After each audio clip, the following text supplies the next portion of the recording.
I am the tofu golem. Please enjoy the video. You begin by preparing only what matters: a clean Python 3 environment and one small labeled dataset. Install key libraries, pandas, scikit-learn, and optionally TensorFlow or Torch so you can run code now.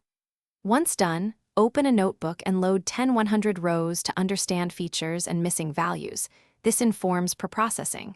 Then pick a model family: linear for tabular, tree for mixed data, simple neural net for larger sets, and write your first train/test split to make progress immediately. Now you transform data and assemble a reproducible pipeline. Start by imputing missings and scaling numeric columns. Encode categoricals with one-hot or ordinal encoding depending on meaning. Then wrap preprocessing and the estimator into a single pipeline so training and inference use identical steps. Use cross-validation with k equals 5 to estimate performance and avoid overfitting, and track metrics such as accuracy or RMSE for regression. Once validated, train on full training set and persist the model artifact for deployment or later analysis.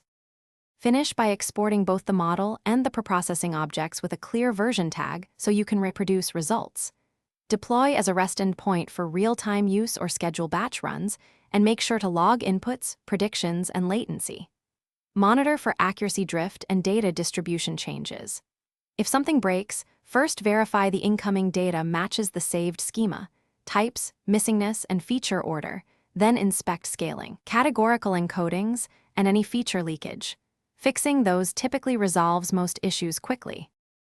Thanks for watching. Consider subscribing if we helped you today.